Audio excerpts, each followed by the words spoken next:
I finally got the parts to finish this top handle that I was working on earlier in the week. It needed a new handle assembly. When I started taking it apart where the AV spring was, the section that holds on to the handles broke off. So that's why I'm replacing this. If you'd watched the other video, you would know that the saw was dropped out of a tree and the fuel tank needed to be replaced because there was a huge hole in it. So let me show you how to put this back together. It's a little bit complicated. It can be a little bit of a pain. Even though I've done a bunch of these, it's still nice to have a video to reference. So if you guys are looking for a full-length video with out all the stuff that I'm doing here in this live, make sure you guys check out my channel. I've got several of these Stihl MS201T saws that I've replaced the wiring harness in before, so you can see how everything goes back together. So let me show you guys what I got going on. So here's the saw, and if you watched my video the other day, I replaced the fuel tank on there, got everything cleaned up, ready to put back together. All I was waiting on was this plastic handle assembly to come in. So that came this morning. So now I'm going to get it all put back together and get this saw back to the customer so they can go out and make some money with it again. So if you weren't watching the other video, that is what the fuel tank looked like. There's a huge hole right there. Never going to hold any fuel. I'm sure some of you guys say epoxy, but yeah, that's not going to happen. So, all right. So the first thing we're going to do is get this remounted on there.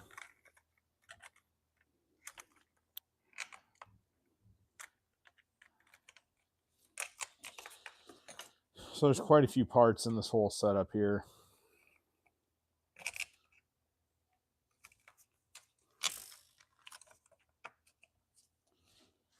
Get the tank vent pushed in here and snapped into place. These new tank assemblies come with the fuel lines and the tank vent, which is nice because that stuff does need to be replaced once in a while. And not much of a better time than when you're tearing everything apart. So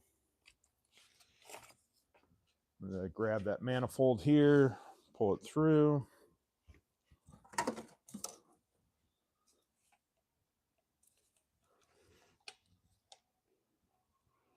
Just got to be careful with these. Remember that they are rubber and they can tear.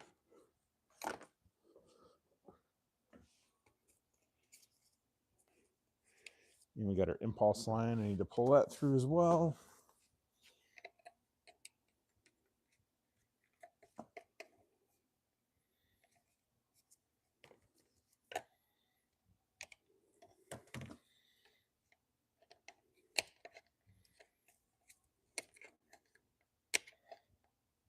This one's a little bit hard to get to. Got a narrow spot right there. Don't have a ton of room to grab onto.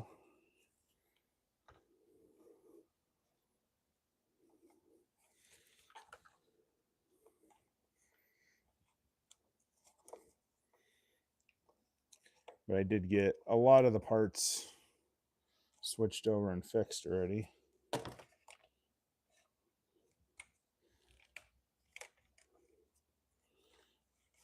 So this was bent. Do need to do some straightening still on that, it looks like.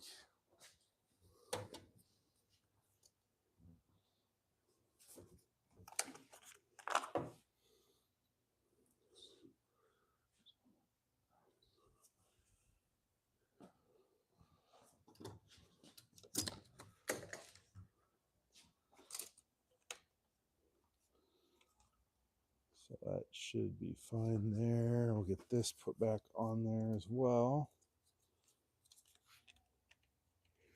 Once you start getting the stuff back into place, it'll pull everything nice and tight.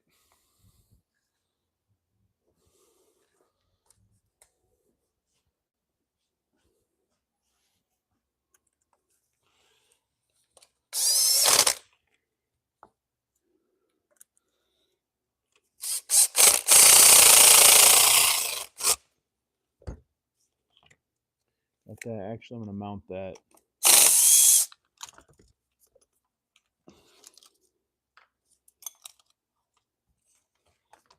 Let's get this on its side.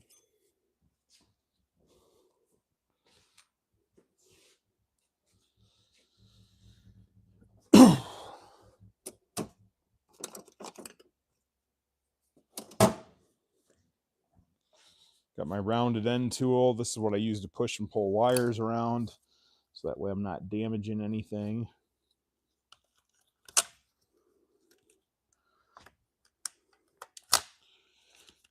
It's a real pain with this AV spring right here when you're trying to get everything back into place, because you got to have the AV spring there. And you don't have a whole lot of room to work on the wires.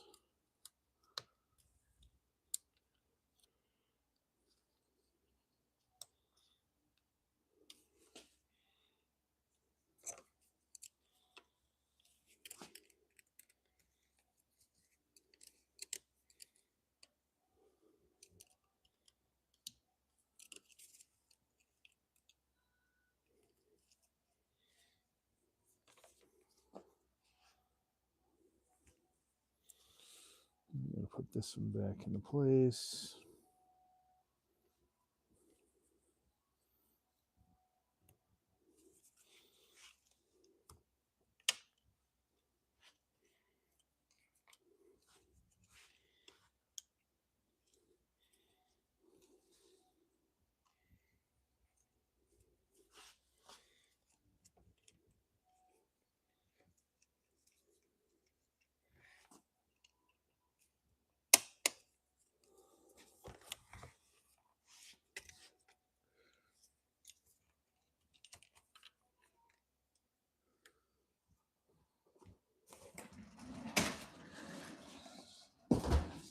Just make sure you guys have plenty of patience, plenty of time when you're working on this stuff. It's like I said, these are not the funnest thing to work on. This stupid AV spring is ultra annoying.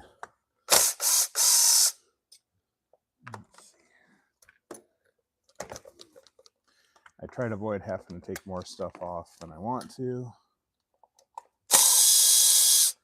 but this thing is being a royal pain. It does not want to cooperate. All right, let's try this again.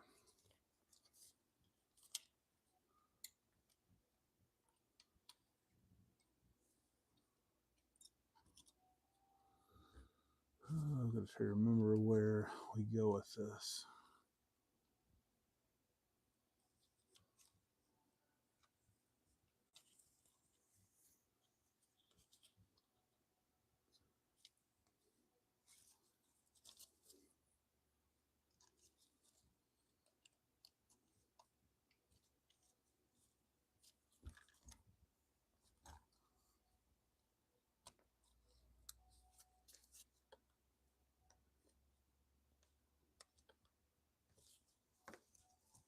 And that is the end result. That's what that's supposed to look like.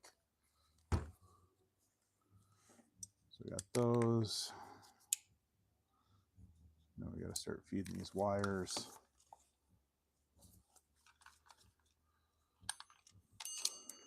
All the way around right here. There's a little slot that goes along the side, and every once in a while they'll have a little pocket where you can push the wire into.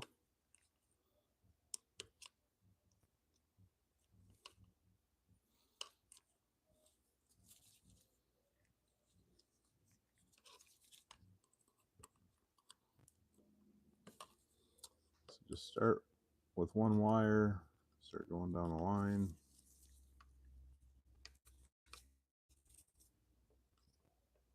Something that you guys should know too on these MS500i, or not 500i, 201Ts, they do have problems with the ground wires down here getting pinched and grounding out. So make sure you're careful putting them back. And if for some reason you're ever working on one of these and the saw will start up, it'll idle fine, it'll full throttle fine when you're not under a load. And then as soon as you get under a load, the saw shuts off. It's going to be this wiring harness that you need to replace. So it is a known problem with Stihl. They have not done anything to fix the situation that I'm aware of. besides replacing wiring harness. So make sure that you guys stay aware of that, because you could run into that. I've run into quite a few over the years, usually at least a couple a year. So that's how common of a problem it is. And the more of these saws that you guys sell and have to work on, the more often you'll see it.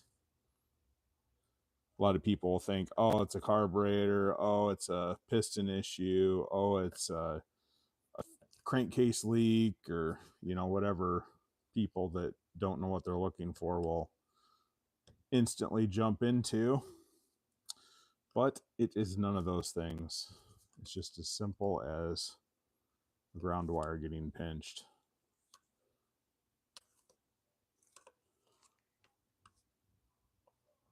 But you got to know what to look for.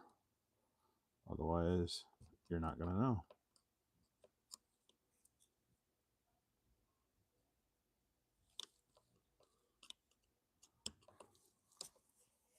All right. So we got the wire set in there. Let's go back here and get it tucked back into place.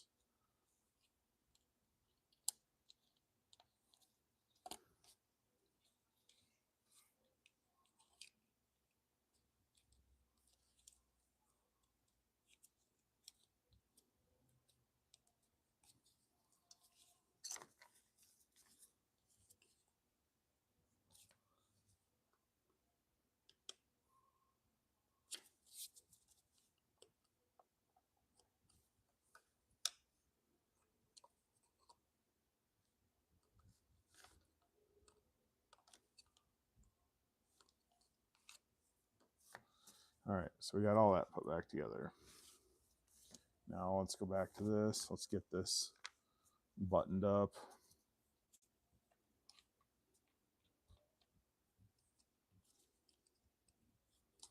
Because that wire harness is already starting to pull out. Because this is how big of a pain in the ass it is. It's a really stupid design by Stihl. And when I say stupid, I mean that in the nicest way possible. It's very poor engineering on this wiring harness. This is one of those things that I do not like to deal with.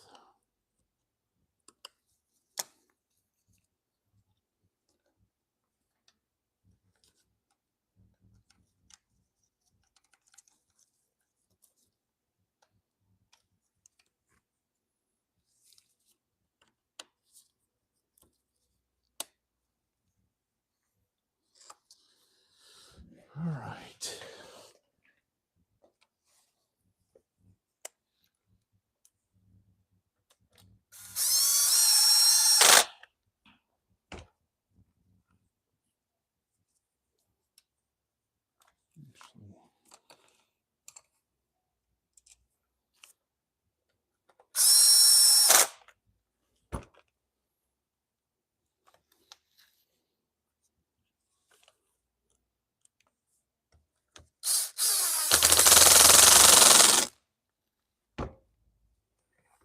All right, we got that done.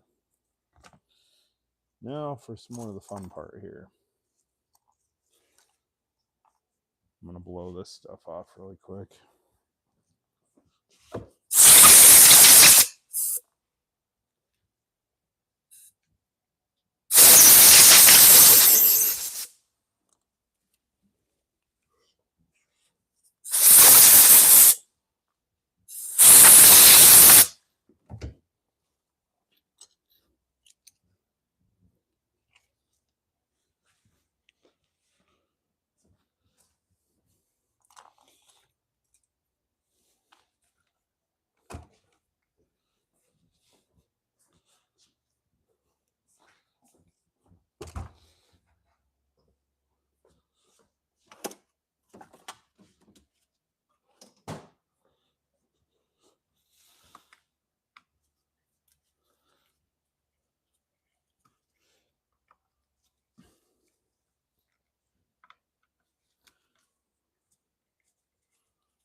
So this has to go in the exact way it's supposed to go, or you are going to be fighting this the whole entire time.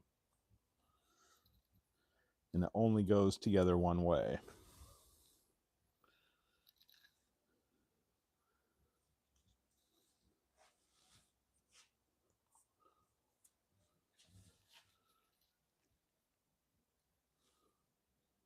So we got this section like this.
And I've got a customer. I gotta let this video cut short, but hold on.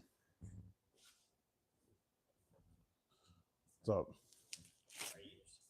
I'm doing a live. You want to go say hi?